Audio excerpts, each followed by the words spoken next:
First സ്റ്റാൻഡേർഡിലെ second term evaluation 2024-25 English question paper ആണ് നമ്മൾ ഇന്ന് ആൻസർ ചെയ്യുന്നത്. അതിലെ activity first listen and do ആണ്. ശ്രദ്ധിക്കുക എന്നിട്ട് ചെയ്യുക എന്നുള്ളതാണ് കേട്ടോ. Listen to the teacher and follow the instructions. Teacher പറഞ്ഞിരിക്കുന്ന നിർദ്ദേശങ്ങൾ ഫോളോ ചെയ്യാനാണ് പറഞ്ഞിരിക്കുന്നത്. അപ്പൊ നമുക്ക് ഇവിടെ ഒരു പിക്ചർ ആണ് തന്നിരിക്കുന്നത് അല്ലെ.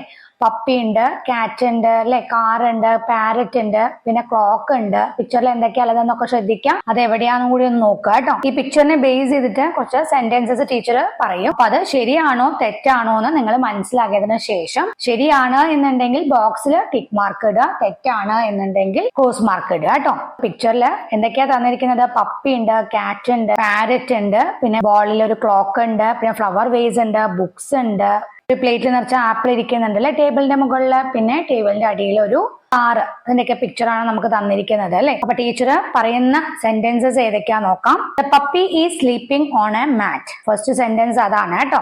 The puppy is sleeping on a mat. അത് ശരിയാണോ തെറ്റാണോ? എന്താണ്? നായ്ക്കുട്ടി മാറ്റിന്റെ മുകളിൽ കടന്നുറങ്ങുകയാണ് എന്നാണ് അല്ലെ. അത് ശരിയാണ് അല്ലെ. പപ്പി കടക്കുന്നല്ലേ ചെയ്യുന്നത് മാറ്റിന്റെ മുകളിൽ. അത് കറക്റ്റ് സെന്റൻസ് ആണ് അല്ലെ. അപ്പൊ എന്ത് ചെയ്യാം? ഫസ്റ്റ് ബോക്സിൽ ടിക്ക് മാർക്ക് ഇടുക കേട്ടോ. ഇനി സെക്കൻഡ് സെന്റൻസ് നോക്കാം. A toy car is on the table. എന്താണ്? ടോയ് കാർ ടേബിളിന്റെ മുകളിലാണ് എന്നാണ് പറഞ്ഞിരിക്കുന്നത് അല്ലെ. പിക്ചറിൽ ടോയ് കാർ ടേബിളിന്റെ മുകളിലാണോ ഇരിക്കുന്നത്? അല്ല അല്ലെ. എവിടെയാ? Toy car is under the table ആണ് അല്ലെ. ടേബിളിന്റെ അടിയിൽ എന്ന് പറയുമ്പോൾ അണ്ടർ എന്നല്ലേ പറയാ. അപ്പൊ സെന്റൻസ് തെറ്റല്ലേ. അപ്പൊ എന്ത് ചെയ്യാ? സെക്കൻഡ് ബോക്സിൽ ക്രോസ് മാർക്ക് ഇടുക കേട്ടോ. Third one, A parrot is flying in the sky. എന്താണ്? ഒരു തത്ത ആകാശത്ത് പറക്കുകയാണ് എന്നാ പറഞ്ഞിരിക്കുന്നത്. പിക്ചറിൽ തത്ത പറക്കുകയാണോ? അല്ല അല്ലെ. എന്താ ചെയ്യുന്നത്? ഇരിക്കുകയാണ് ചെയ്യുന്നത് അല്ലെ. അപ്പൊ അത് കറക്റ്റ് സെന്റൻസ് ആണോ?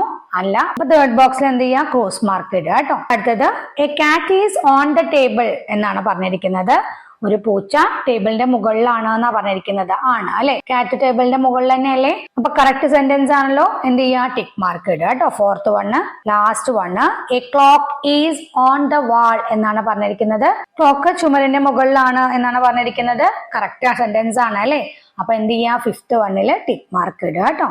Activity 2, complete the conversation. സംഭാഷണം പൂർത്തിയാക്കാനാണ് കേട്ടോ. What does the puppy as the cat complete the conversation. എന്താണ്? നായ്ക്കുട്ടി പൂച്ചയോട് എന്താണ് ചോദിക്കുന്നത്? സംഭാഷണം പൂർത്തിയാക്കാനാണ് പറഞ്ഞിരിക്കുന്നത് കേട്ടോ. അപ്പൊ എന്താ പപ്പി ചോദിക്കുന്നത് നമ്മൾ എഴുതണം. അവിടെ മിയോ എന്ന് തന്നിട്ടുണ്ട് കേട്ടോ. അപ്പൊ കാറ്റ് എന്താ പറയുന്നത്? യെസ് ഐ ക്യാൻ എന്ന് പറയുന്നുണ്ട് അല്ലെ. അതെ എനിക്ക് കഴിയും എന്നാണ് അല്ലെ പൂച്ച പറയുന്നത്. അപ്പൊ എന്തായിരിക്കും പപ്പി ചോദിച്ചിട്ടുണ്ടാവും? മിയോ എന്ന് തന്നിട്ടുണ്ട് അല്ലെ. അപ്പൊ എന്താ? ക്യാൻ യു സേ മിയോ എന്നായിരിക്കുമല്ലോ. അപ്പൊ ക്യാൻ യു സേ എന്ന് എഴുതാ കേട്ടോ. Can you say meow. അപ്പൊ എന്താ കാറ്റ് പറയുന്നത്? Yes I can. Activity 3, description ആണ്. Colour the parrot. പാരറ്റിനെ കളർ ചെയ്യാം. ഈ പാരറ്റിനെ കുറിച്ച് ഡിസ്ക്രൈബ് ചെയ്യാൻ വേണ്ടി കുറച്ച് സെന്റൻസസ് നമുക്ക് ചുവടെ തന്നിട്ടുണ്ട് കേട്ടോ. നൗ കംപ്ലീറ്റ് ദ ഡിസ്ക്രിപ്ഷൻ എന്ന് പറഞ്ഞിട്ടുണ്ട്. അപ്പൊ ആദ്യം പാരറ്റിന് നിറം നൽകുക കേട്ടോ. എന്നിട്ട് എന്താ അവിടെ തന്നിരിക്കുന്നത്? ഡാഷ് എ പാരറ്റ് എന്ന് തന്നിട്ടുണ്ട്. ദിസ് ഈസ് എ പാരറ്റ് എന്നാണ് അല്ലെ. ഇതൊരു തത്തയാണ് എന്നല്ലേ. അപ്പൊ ദിസ് ഈസ് എന്ന് എഴുതുക കേട്ടോ. ഇറ്റ് ഈസ് കഴിഞ്ഞ് ഡാഷ് എന്ന് വന്നിട്ടുണ്ട്. അപ്പൊ എന്താ എഴുതുക?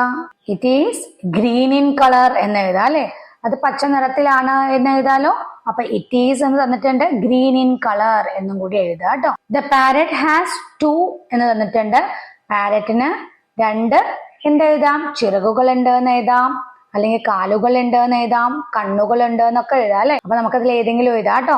ദ പാരറ്റ് ഹാസ് 2 വിങ്സ് എന്ന് എഴുതാം ചിറകുകളാണെങ്കിൽ, അല്ലെങ്കിൽ ദ പാരറ്റ് ഹാസ് 2 ലെഗ്സ് എന്ന് എഴുതാം, അല്ലെങ്കിൽ ദ പാരറ്റ് ഹാസ് 2 ഐസ്. അതിൽ ഏത് വേണമെങ്കിലും എഴുതാം കേട്ടോ. പിന്നെ എന്താ പറഞ്ഞിരിക്കുന്നത്? ഇറ്റ് ഈസ് സിറ്റിംഗ് ഡാഷ് എന്ന് തന്നിട്ടുണ്ട്. അത് എവിടെയായിരിക്കുന്നത്? It is sitting on a branch എന്നല്ലേ എഴുതാ. മരക്കൊമ്പിലായിരിക്കുന്നത് അല്ലെ. അപ്പൊ it is sitting on a branch എന്ന് എഴുതുക കേട്ടോ.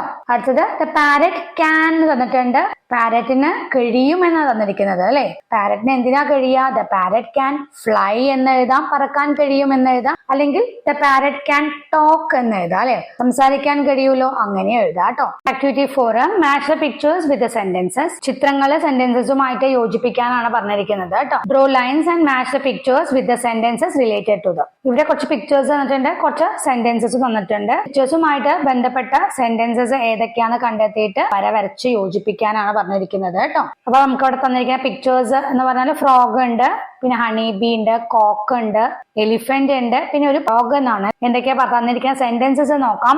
I say Koke doodle do എന്നാ തന്നിരിക്കുന്നത് അല്ലെ. ആരാണത് പറയാ? കോക്കെ ഡൂഡിൽ ഡൂ എന്ന് കോക്കാണ്. എന്ത് ചെയ്യുക? ലൈൻ വരച്ച് യോജിപ്പിക്കുക കേട്ടോ കോക്കിന് നേരെ. അടുത്ത സെന്റൻസ് എന്താ? ഐ ക്യാൻ ജംപ് എന്നാണ് പറഞ്ഞിരിക്കുന്നത്.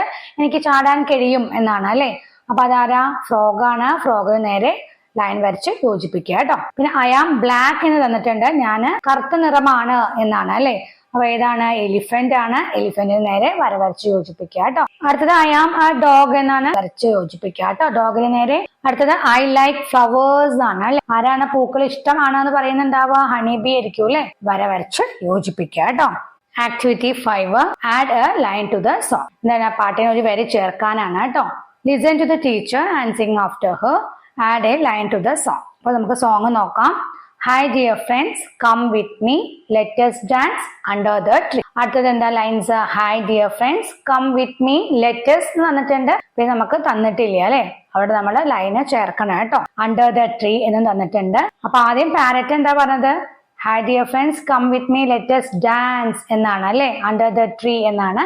എലിഫന്റ് എന്തായിരിക്കും പാടിയിട്ടുണ്ടാവുക? Hi dear friends, come with me, let us play എന്ന് എഴുതാം, അല്ലെങ്കിൽ ലെറ്റ് us സിംഗ് എന്ന് എഴുതാം, അല്ലെങ്കിൽ ലെറ്റ് us മാർച്ച് എന്ന് എഴുതാം. അണ്ടർ ദ ട്രീ അതിൽ ഏത് വേണമെങ്കിലും നമുക്ക് എഴുതാം കേട്ടോ. ഒന്നുമില്ലെങ്കിൽ ലെറ്റ് us സിംഗ് എന്ന് എഴുതാം, അല്ലെങ്കിൽ ലെറ്റ് us പ്ലേ എന്ന് എഴുതാം, അല്ലെങ്കിൽ ലെറ്റ് us മാർച്ച് എന്ന് എഴുതാം, അല്ലെങ്കിൽ ലെറ്റ് us വാക്ക്. ഏത് വേണമെങ്കിലും എഴുതാം കേട്ടോ.